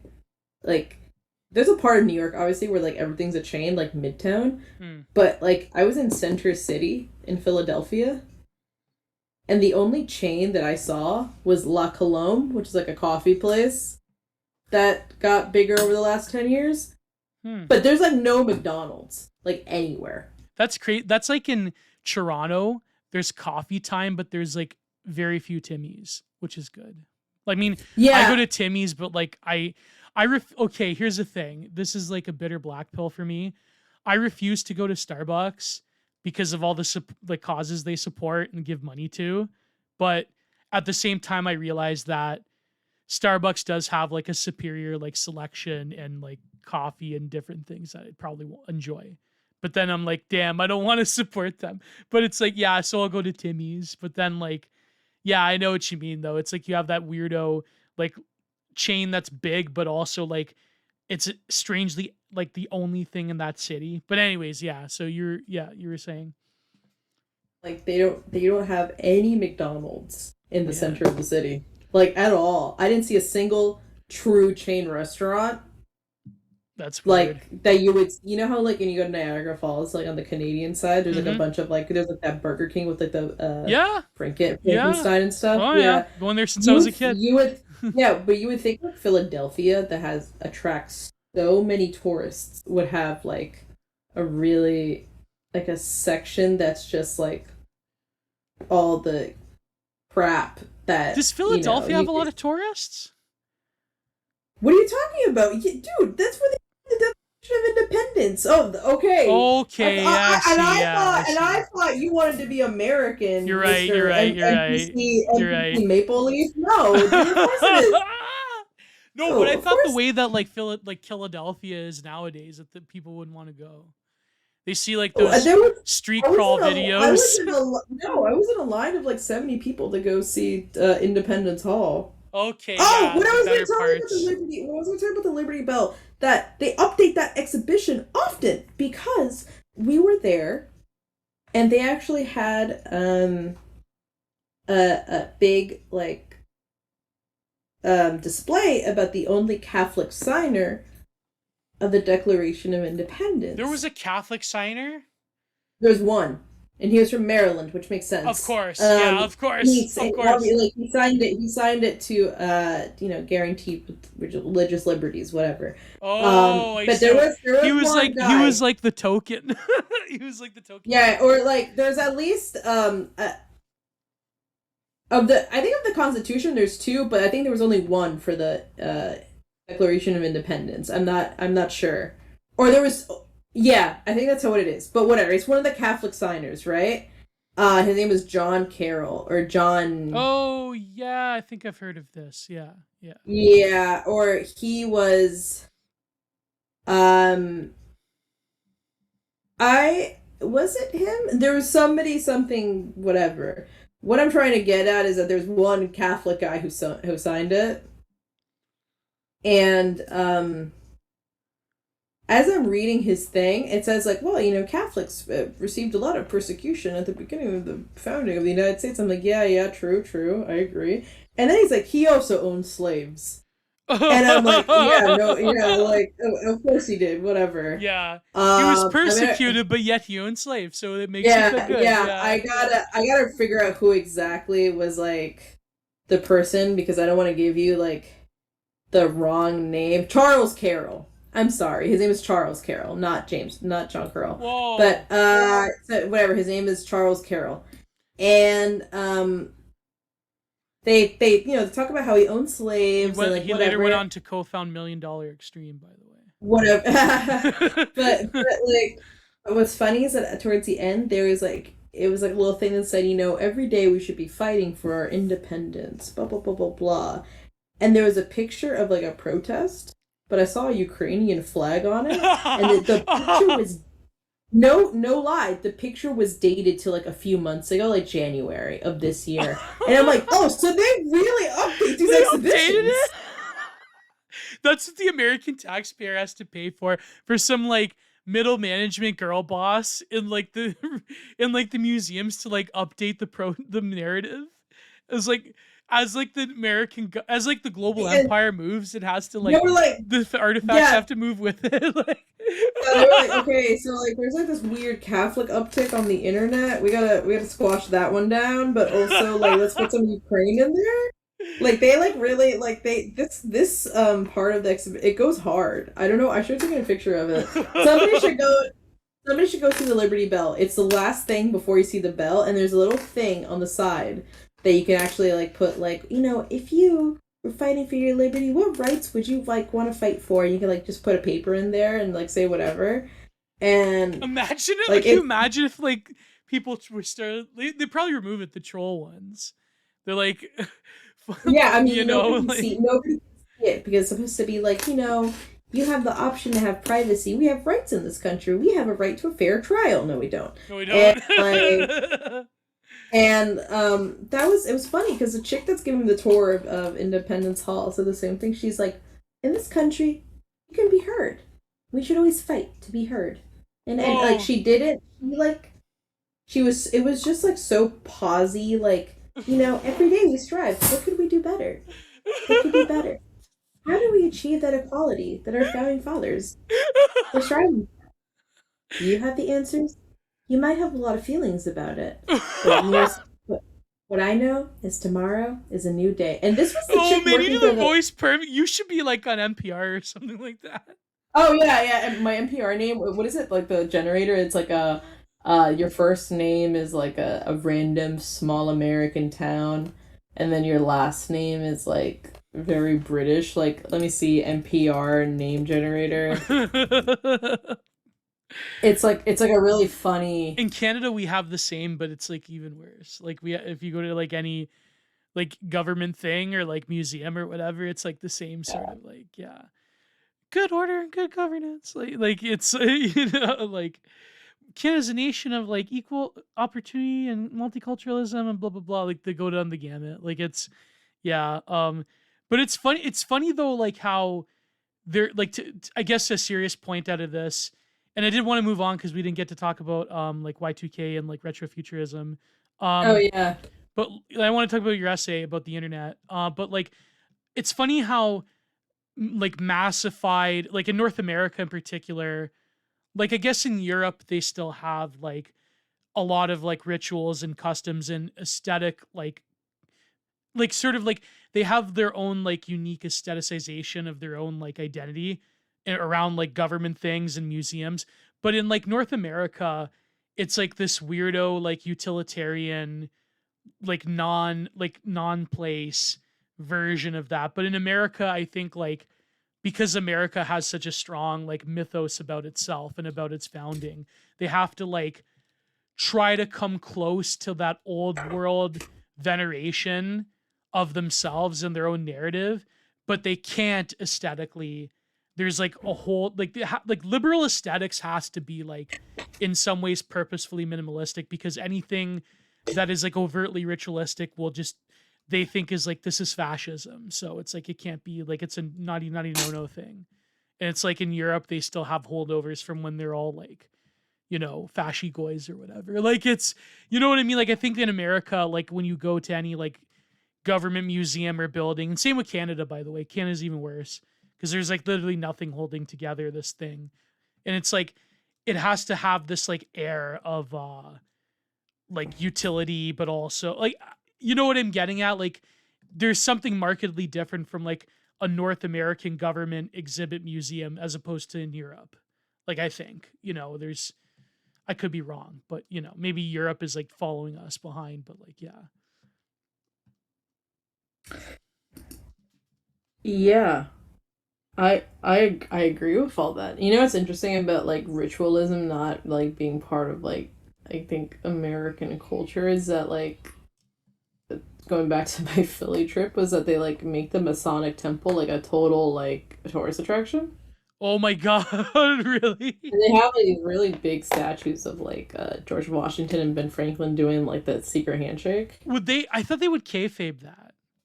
No, this is like super normal. Like Philly's a weird city. Man, Like everything is super normalized and everyone is like, but you know what's interesting about Philly? Like I saw more like pride flags there than I've ever seen in New York. whoa! Like in It general. truly is the American symbol of the empire nowadays. Yeah, like Yeah, yeah, I was taken aback at like how it's just kind of dumb. Like how there's nothing like they were trying to like really push it everywhere, but not it doesn't look right anywhere because the city's so old, bro. Like yeah, everything there like those houses have been there for like almost 300 years or something. So I was just yeah. Where I live in taken. Niagara, we have like a lot of those old houses too. We have like history site, like people actually live in them. Some of them So from if we're like gonna move on to talking about yeah, my internet, well, so like for people that don't know, so like I wrote an article a few years ago about comparing net art of then and now, yeah, like net art at the dawn of the internet versus the net art that was that's kind of created and yeah. supported today. Well, Which is, you know, it's funny. I have to just keep bringing back my stupid trip to Philly, but I went to see an exhibition by Martine Sims, and she has a video work in the Philadelphia Museum of Art. It's like a giant video commission, yeah, and they do a I lot of find those now. Like Cindy Sherman does that now. yeah, Cindy. Well, No, Marilyn Minter. Cindy. Sorry, Marilyn Minter does that now. Yeah, Oh, okay. I was getting well. Cindy Sherman can do whatever she wants. Like honestly, like she can. You know, she's old. Like I don't care. But yeah, like this woman's like rather young. But so she's African American. She this is a ginormous installation. Like it's huge. Like I uh, I haven't seen someone give someone this much space in a while, right. and it's for a work I wonder that it's like why. yeah.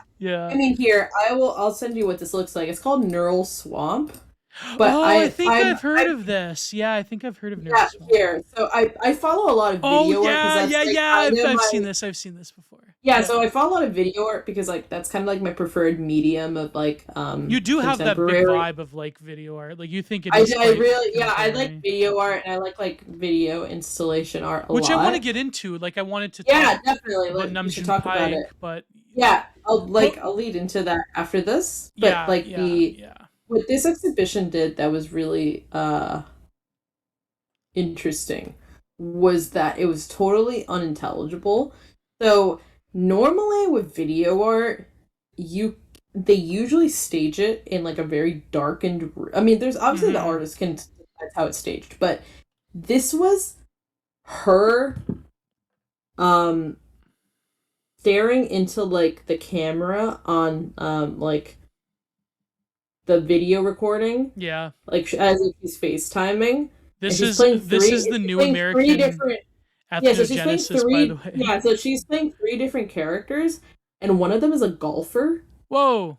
and then one of them is like just a chick that I don't know, but like you would never and now mind you like it's a weird like kind of like funky like It's in a so raccoon cage. It's sort of like you'd find this in like a 90s like techno club. Like you'd like that one scene in Strange Days. Like it's you yeah. know what I mean? Like that's the vibe I'm getting, which is nice though. I like it, but it's like yeah, anyways, go ahead. I cut you off. I cut you off. Yeah.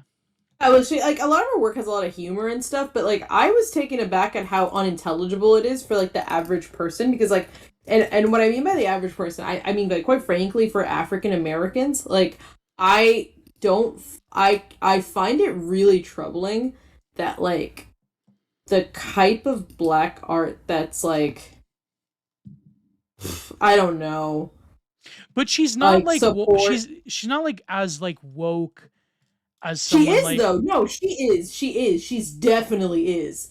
Like the entire piece was about like identity and race and stuff. Oh, of course, yeah. There's But always it an was element of like ethno you narcissism. could not actually make out like the narrative of the story being told in a way that like you actually saw the entire kind of like okay, a good comparison of a video artist to like okay, yeah, his art is like really kind of hard to accept on face value and to accept the narrative that's being pushed. Ryan Tricardon.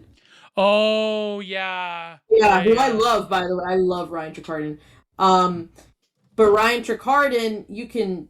It's just one screen, right? And he has a staging, but he has one screen. Or like sometimes he has multi-screen, but it'll be one room. This is like a bunch of like videos of her doing FaceTime, staged in a cool way, but it's so much more low effort and it looks low effort and it's annoying because like you could just kind of use like something like a vehicle like Instagram or TikTok or whatever yeah, and say it's like about social media when it doesn't really do anything regarding the medium. Like it's not like Ryan Tricardon who like the reason Ryan Tricardon is so special to me was because he was the artist. I mean, when I first saw his work and where it was being displayed and where it was like who was talking about it was when I realized like the yeah, people who collect art are really old in comparison to the people that they collect yeah. because Obviously, it was like 2013 and it was the N Korea one, which is I think my favorite piece by him. It's like the video where it's like all the people are different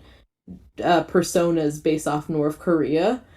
And like, you know, it's super crazy, but it has that web 1.0 look where all the graphics are really shitty and stuff, but it's like really chaotic. yeah. But like his video art has a lot of Yeah. like, I guess like there's a lot of like gender bending and there's sort of like interaction with like the digital media, like but through video as a video medium. So it's still like very much like that 1990s like bodies of like the physical interacting through the overlayer of the digital.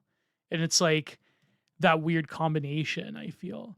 It's got like, and also like he would stage these in like sort of trying to mimic like theaters or like home rooms or whatever. Like it's got a like a very particular type of, well, yeah, go ahead, go ahead. So what attracted you to Well, his what work? happened was like I remember when I saw it and I said, "Oh, this makes me nostalgic because like he's using really old internet graphics." And like the woman Yeah. doing the tour could not comprehend that I would call it nostalgic. Like this really perception a little bit, either of her own age or like whatever. Yeah. But what I realized, I was like, dude, you like a lot of people do really low effort video art, but if you say it's about kind of like giving like the full frontal face of like your identity, and I mean like literally just staring into the camera in the kind of Mm. like what's her face, like a Petra Courtright kind of way.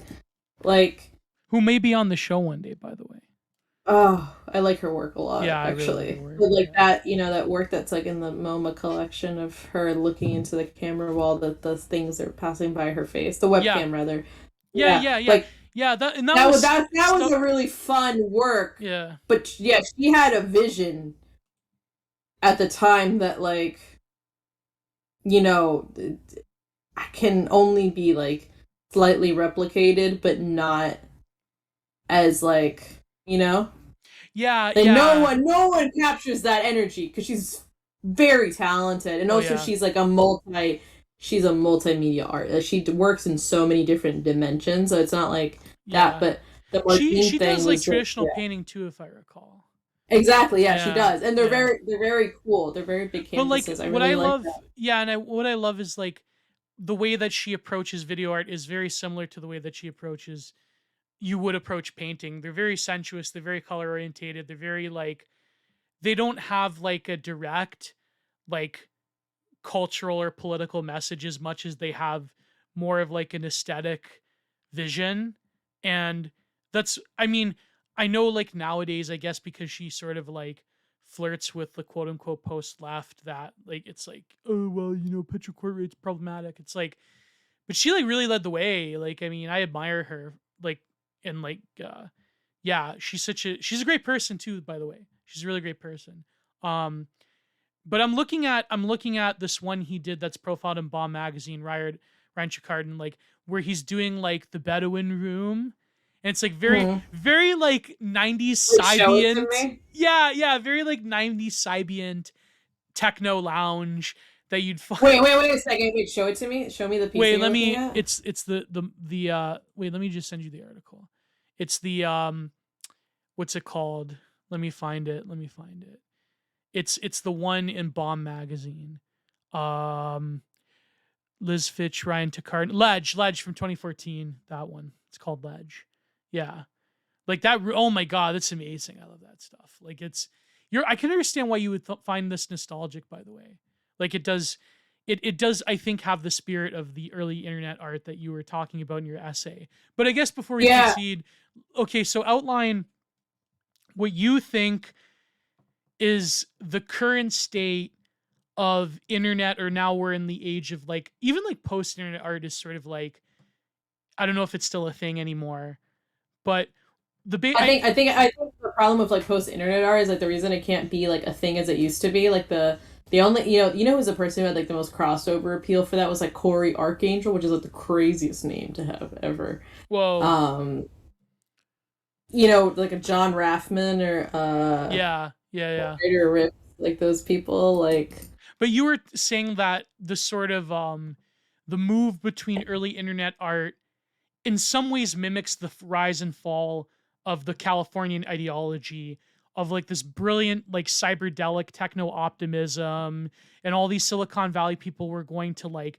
unite the world, and like Toto is playing in the background, and like now like every like in the 1990s it was like everything was like this, at least in the early 90s was like this raining shower of optimism of like even like in yeah, metal, like even metal, even like Cynic's album Focus, which I'm going to talk about with Ace, by the way, on this show. But like even that like had like new agey vocoder vocal, like alien vocals, like it's everything had that, like even the art world responded to it. Like a lot of the young British artists, like they did have, I think, like some of them had an element of joy. A lot of them, of course, like had an element of despair.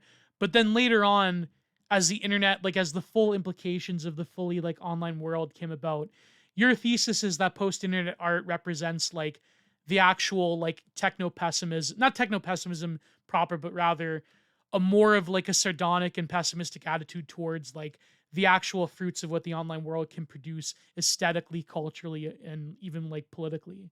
And I think like the reason Petra Courtwright's very fascinating is because she sort of like bucks that trend of like still having like uh an abstract yet very like joyous template in her artwork. But then, that's another issue. I could talk about that with her. But like it's very funny how like the sort of optimism of someone like Namjoon Pike leads to like video art that's being produced now, or like being produced in the 2010s. Like, often, I mean, I've known for this, like my involvement, not direct involvement, but rather my sort of like writing about Nobody TM, and how I truly believe Nobody TM as a project was like the last truly great feat of video art, because it was very like almost Neoplatonic in the way that it would assess like the modern condition. But I mean, the problem is I feel that Nobody TM was almost meant for like Paul cells. It wasn't like, it would never achieve like any mainstream acceptability for obvious reasons.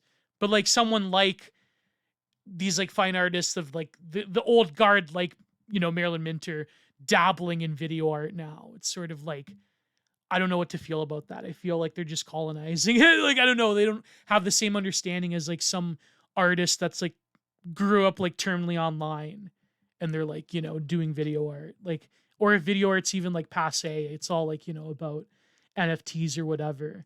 But anyways, yeah, so I guess the first question I have for you is, what do you think is like the current trend of art on the internet? And then we could get like into your essay proper, because it's a huge topic, and I feel like it's a I, very bad picture, man. Like I know people were beefing on like, the art right, or like Dime Square in New York. Like it seems that people are in our spheres are like talking more about art, and there's no actual art being produced. But when people are it's producing yeah. art, Yeah, go ahead, go ahead, go ahead. Yeah. I think it's interesting because like whenever the way you frame your questions will kind of put me in a position of like how often do I actually interact with like our circle or like dime square, and then I realize the answer is I don't.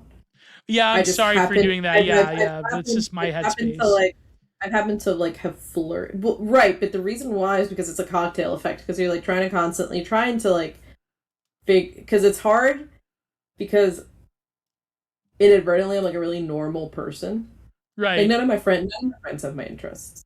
None of my best friends that I've had, and I've had the same best friend since I was 13 or 14. Like we have a lot of overlap in different things, but like what I'm trying to get at is that like so I think the best way to shape the question is more so less like okay like what is something that you notice in these circles.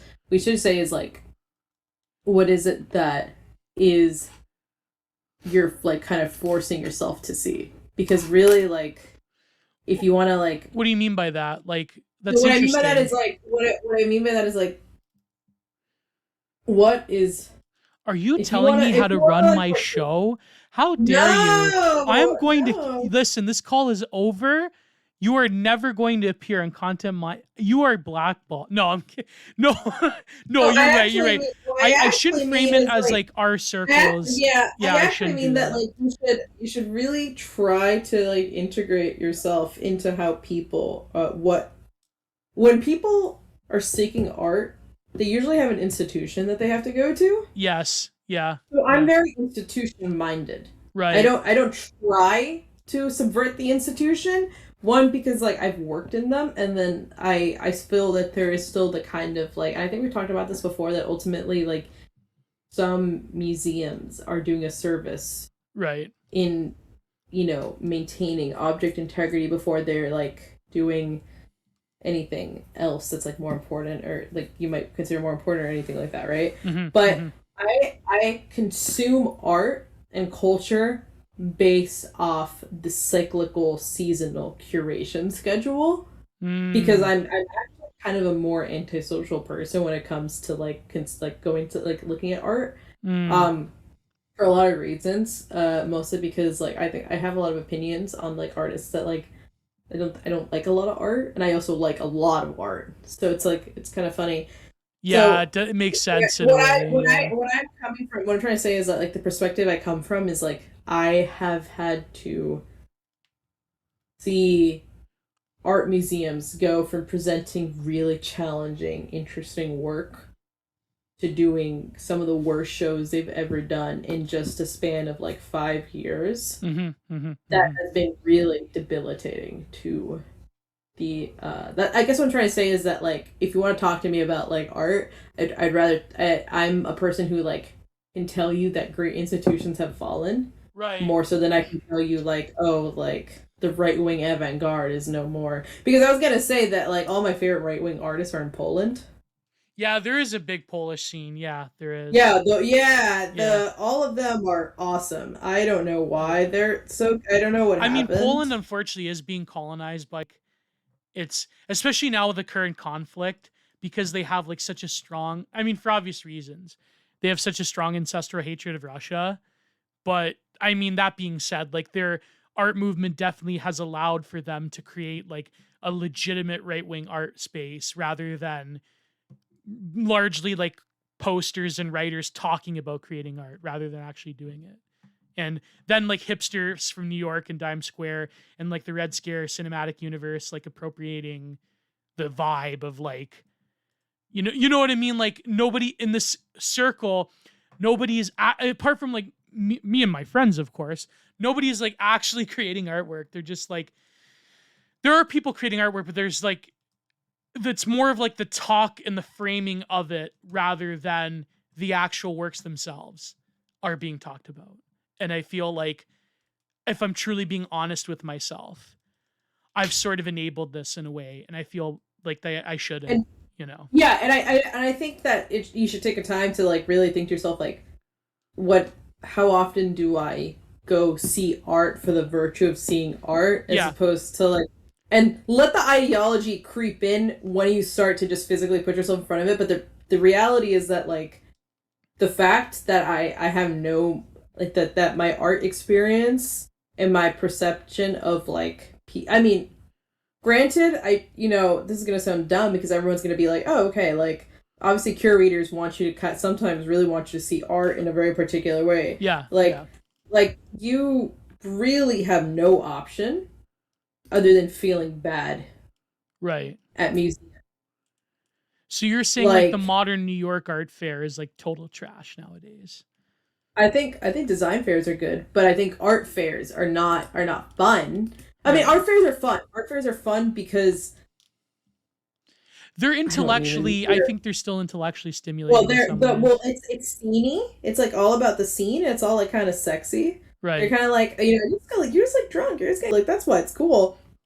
But like what it means to go to like an art museum now is totally kind of gone. I mean, Mm. they are like MoMA after their redesign has done such bad shows that I'm like I don't really like going to MoMA anymore. Man, that sucks. If They I ever go to New York, they that's the first haven't place I want had to go. well they do a lot of like solo shows, right? They do a Right. lot of like retrospectives. They do a lot of like focus looks on like one particular artist Yeah, yeah, because they can, yeah. dude. Like they know it's good that they have the ability to do that, but they are like not even showing like really good things anymore. I haven't seen like the last show that was like kind of really bad that I saw there. Yeah, let me see this. Let me see them. No, not what's going on. Like shows that just ended.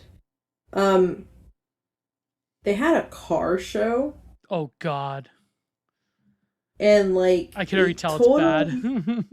totally like trying to like first off in a city that where people don't drive, these people could not really write about the automobile, Yeah, that right? makes no sense. Yeah, you're right. So, but it what was weird about the car show at MoMA was that there's like a random sculpture of a monkey Oh, in the show like a monkey made out of like car pieces where like the monkey's head is like a Volkswagen Beetle and he has a baby it's a female monkey that's and she has a America right there. and she has a baby monkey attached to her boobs and it's a bronze sculpture of a monkey and no it's by Picasso and like no like this is the weirdest thing in this entire exhibition was given absolutely nothing. No information label. Like I did you know that he made sculpture like this? My Like God, like what? yeah, what like This is isn't that just the insane. weirdest thing? And just out of the sheer trying to like subvert that this is like a master artist, they had like nothing on but this is so unlike any of his other sculpture It's that really like, yeah, I've seen like some of his sculpture work, especially later on in life, but this is like, wow. This is crazy. the way I like the Wow. sculpture. It's funny as hell. Like it's literally guys, it's literally a monkey. Yeah, Just it's a like a monkey. longhouse monkey. Yeah. The monkey is a baby monkey, but the head of the monkey is a car. And a mule, it's like, yeah, wow, that's amazing. Like, And like it there's no says so way. What is the much. provenance history on this guy? What the like Yeah. and you would and then like they had nothing to say about that, but they had like crap to say about like Look at the blurb they're giving to the narrator, Nancy Lim. As a child, he carried pigeons to school as pets. I had pigeons as when I was a kid. he had three Siamese cats. He had dogs throughout his life. He had at least two monkeys, a tortoise. He had goats. He had two He also kept monkeys. a tame white mouse that lived in one of his table drawers. And his greatest dream was to have a tiger. One of his friends wrote later, if it had been up to Picasso, he would have always been surrounding himself with regular Noah's Ark. Whoa, they have monkeys in Spain. Dude, what are you talking about? Everyone in Spain had like crazy animals back then. Do you That's remember right. like Salvador Dali didn't he have a Sully tiger? had like that anteater? Like that he Yeah, just he like had an walked anteater. around with like nothing? Yeah, because those animals look bizarre. They're like, Yeah, do you want to be an elephant or a dog? Pick one. yeah, Like yeah. um My mother, when she grew up in Brazil, They had monkeys all the time. So, but I would she's love not an I would animal love that. person, so she's like stayed away from them. Because like a lot of those monkeys, they can get pretty vicious if you don't feed them. So they're like used to getting fed by people, and yeah, Yeah. they're pretty crafty little buggers. In Brazil. But yeah, so you're saying that, oh shit, like yeah, it's, I wouldn't want to like put that on you, like, oh well, IP, she's like part of this thing of ours. But because like I know I would people on say I Twitter, was yeah. they're like, are you part of the post left? Are you part of like are you part of like the E right? Like you're sort of like, first of all, You know like I what don't it know is? how It's you like followed I me. I have don't a know. I feel like I have a wide net of interests because like I think How'd you discover me, by the way? probably probably my Your ex, right? yeah, because he Okay, there you go. tweeted. You know Yeah. what it was? I like looked up the word McChicken What? and like he tweeted something about McChickens and I said that the McChicken's like the only like good sandwich they can really truly get at McDonald's. He agreed with me. And then he was just like, "Oh, don't you follow all the E right wing people? How did you even find me?" And I'm like, "I don't know." Whoa. That's how it worked. But no, like, so you're really like, I mean, so you wouldn't consider yourself part of like any group, like post left or E right, or like, that's, yeah, that's not you, I don't think. Are you there? I'm here. Oh yeah, like, I mean, I wouldn't even consider you like a quote unquote aesthetic poster. I mean, maybe you are, but like, there's like, yeah, I mean, so it's so, yeah, it is kind of like complicated to say like, oh, what do you think of like the new art right, or what do you think of like Dime Square? It's like you're saying that like from the perspective of like actually working in our institutions, it's like, it's like, guys, you don't realize that things are gone. It's no, it's like it's like not like trying to LARP even. It's like, what's the point anymore? Is that what you're trying to say? Yeah. Yeah, I have nothing like to do with like kind of promote. You know what it is? It's like I came from a totally different world. I was like on Facebook for so many years on like aesthetic groups and like I Whoa. know all of my friends made like electronic music and stuff, so that's what I knew. Yeah. So when I jumped to Twitter, You weren't a 4chan kid.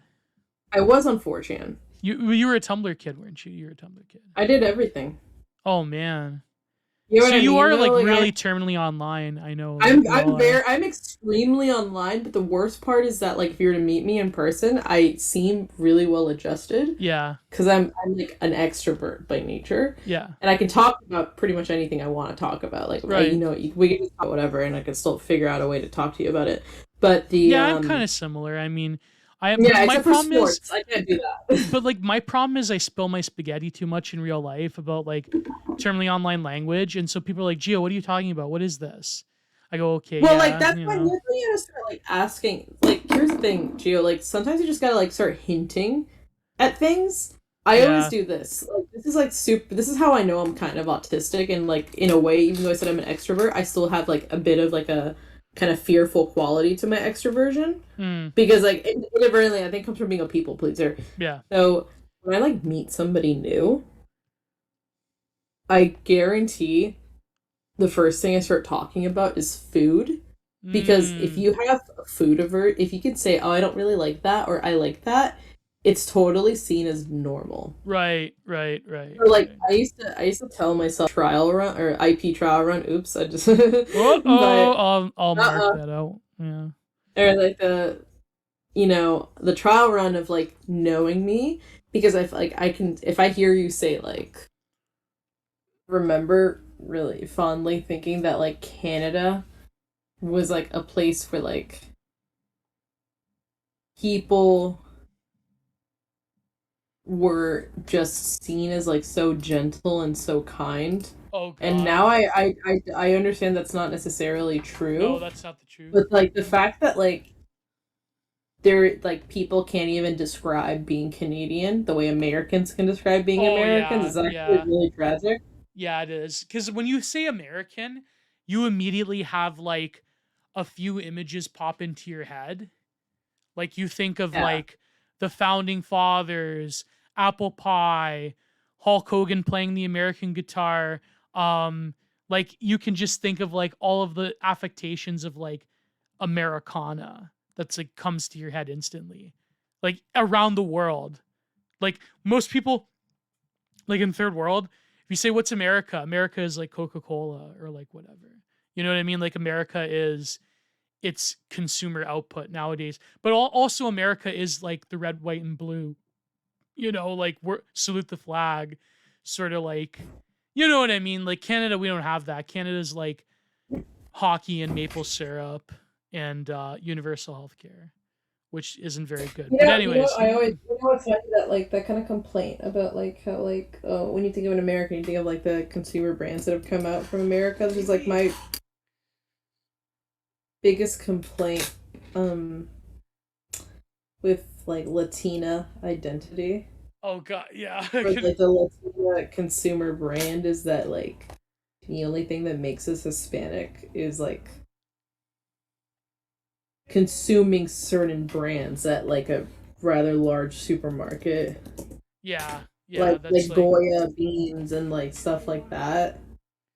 yeah. And like it's just like or like eating, Cholula, Tapatio, uh bimbo bread, candy, whatever, Takis. Like that's it. That's it. And I and, know. and half of this is because like people don't speak to their families. Mhm. Mhm. So it's funny because like something I like about being Cuban, and I don't think like I think other Latin, if you're like not Chicano and you're not Puerto Rican, you might understand this. So like Cubans, like Cuban Americans know the various intricacies of being particularly Cuban that I've never seen in any other Latino. Like Really, eh? all of my best friends are Cuban as well. So Hmm. like we just see something. Like I looked at some chicks, dude, I was in grad school at the time. It was like 2018, and I looked at this girl who was listening to class and she was talking and I looked at her nose and I'm just like that's the most Cuban nose I've ever seen. Like 10, 15 like minutes later she's like, "Well, yeah, so my mom's from Cuba." And I'm just like, "Dude, how did I even figure that out?" Like, how the hell? And I noticed that in it's just America. like weird, like that is so particular to like everyone who's like from their country can say this about people from their country, Mm. like obviously, but like I'm always surprised that like actually this isn't surprising, but the Latino like Latinx or whatever identity is always this like Latinx. or like pan Latinism that's like not true because like the disposition and then like the type of weird little things and behaviors that like the people from your country do are so different that it's like I don't even understand that we constantly hark like our parents constantly hark on like how they're different from like the other Hispanic country Yeah, and yeah. then like the children of these immigrants can only muster to be like I got vector art of Cholula, Tapatio, and Taco. Like what? We have so much. Like, there's like so. It's I don't know. You know what? Speaking of like, if we wanted to call for revolution, I want like more Latino schizophrenia. Oh god, yeah. Oh. I mean, yeah, we need more like Latin schizophrenia. The only Hispanic person I've ever seen that kind of had that but she's totally been censored by like the art world was Deanna Havas, who's Oh also Cuban. yeah, yeah, Who's also yeah, Cuban. yeah. Yeah, exactly. What is she So doing? She like like got rid of all her online presence. What's she doing now? she's on Instagram. She is? Yeah. Can you send I desperately want to interview her. Yeah, she's there, but I feel like she's like Not doing the media thing anymore. well, I think that she has I think she like I really relate to her in a way where it's like, yeah, you're Well, you're gonna both have Cuban. well, it's not that. It's like the fact that like if you grew up in New York during a certain time period, Mm. you had like a really fun life. Like it used to be fun to live here. I could imagine, yeah. It used to be cool. You used to have like, Toronto was you know, never cool, by the way. You know but it's also, yeah. all people that want to like watch this like Disney woke kitsch of like the red panda. Toronto was not like that. I didn't Okay, grow up that in movie, Toronto. I grew up okay, I saw outside of that it. movie. I saw that movie and I got so upset. You know, I have a tweet about this, but one I of my think I saw biggest this once. This tweet, yeah, I that the plushies were anachronistic in the movie. yeah, they were, yeah, Like if you watch Turning Red, she had a plushie of a character that came out in like the 2010s. yeah, yep, yep. So I actually own the same plushie. It's like really weird. Whoa, And like I yeah, and like this is how like literally like you can't even truly have nostalgia anymore. no, Like it's colonized. This is this the movie point. is not that movie was not nostalgic. No, So if they were like trying to no, do like huh? a leaf that says that movie was nostalgic because they grew up in Toronto, lying to you. No No, but way. like it wasn't about the fact that it was nostalgic for like the Canadian thing, but it was the fact that the movie takes place in like 2002 Yeah. with this generalized American attitude of like what was it like to be a teen girl in 2002, and I'm like you were probably a hoe. Like that's what you were doing. You Like probably had the scene kid bangs, and you no, in probably 2002, no. oh In no, that scene kid one, but 2002 like yeah, you probably a mall goth or you're wearing a polo or something. Like you're you probably if you look up what teenagers looked like in 2002 and the Turning Red movie didn't even capture it, but it was the fact that like it didn't try to be from 2002. yeah, It was yeah, just like there was no other way for her to be like how do I justify that I see myself as like a teen girl? yeah. It's Well, very even as an postmodern in a adult. way. Yeah, so she like okay, so that was the thing. So it was like okay, so she had the plushie. The plushie is like a Pusheen, the gray cat, which is like a Sanrio knockoff, Oh god. but like as pug sheen, so like as a pug or whatever. And like this is what I tweeted. I said watching Turning Red for the first time, my first profound complaint is that all the plushies are not from 2002. They did not have the technology to do that skim milk style skin back then. Mm. And then I retweeted it with like a picture of Beanie Babies going, cannot think of any other popular plushie that came out at the same time. Like, I saw that tweet. what? Yeah, yeah, Like, I'm like, it's 2002. The most popular stuffed animal in the world is like so collectible that they made one of Princess Diana when she died. yeah. Like, what? It was You know just what like, teens looked like in 2002? Me and Prude, we just reviewed on our show Digital Archipelago the Teen Apocalypse series by Gregor Araki. And like if you look at the oh, I love those movies. yeah, you should watch. I'll send it to you the stream. It's on my YouTube channel. Like if you look at a film like Nowhere, that's kind of Mhm. approximating what certain teens looked like in 2002. Yeah, or like Yeah. Mysterious Skin is an interesting movie too, but I Yeah. really the movie that I really like by him is called Splendor, Oh, I heard of Splendor. Yeah. Yeah. which is not a well-known movie by him, but it's about an open relate. No, it's about a polyamorous Well, the same with Doom Generation. It's the relationship. same. Yeah, Yeah. exactly. Yeah. Exactly. But like this is like the only plot of the movie is which guy is she gonna pick. Oh, that's kind of like Doom Generation, but in the end, she Yeah. chooses Xavier. Yeah. Yeah, but like in this one, like in this movie, like she ends up with both guys. Yeah. And it's actually based off a movie from the 1930s where she also ends up with two guys. But I think what makes that the entire premise of like the Gregor Araki movies like so like good is like how much style it had. Yeah. Very much so. And like and then yet like Well, nowhere like the aesthetic of it is kind of like a Baz Luhrmann film. Like it's of yeah. that same. In fact, wasn't like Romeo and Juliet made in '97 along with Nowhere, or it came out in '98? Yeah, it's like Yeah, around that time. That's it's a around that beautiful time. movie too. Oh Like yeah, I yeah. I loved it. yeah, I don't really understand why they don't make movies like that anymore. But I mean that's what I'm saying like I don't think I see myself as generally like Latino, but I see myself as Cuban in the way that I don't see myself as American, but I see myself as a New Yorker.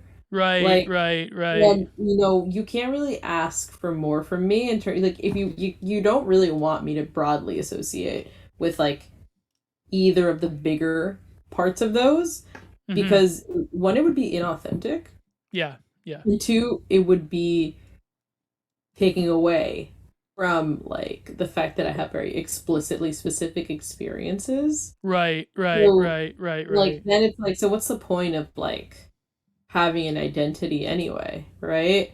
Because it's like okay, like I So can, do you feel I like can you're a product of like American rootlessness or like North American experiment petri dish rootlessness, or do you feel like there is something still like there is something clinging you to like America or like being Cuban or you know what I mean? Like I mean yeah. like honestly, when you grow up Cuban, you grow up like hating communism. Yeah, yeah, that Like is you're yeah. like I you can go to like Brighton Beach and you can see like some paraphernalia that you can buy that has like Stalin on it.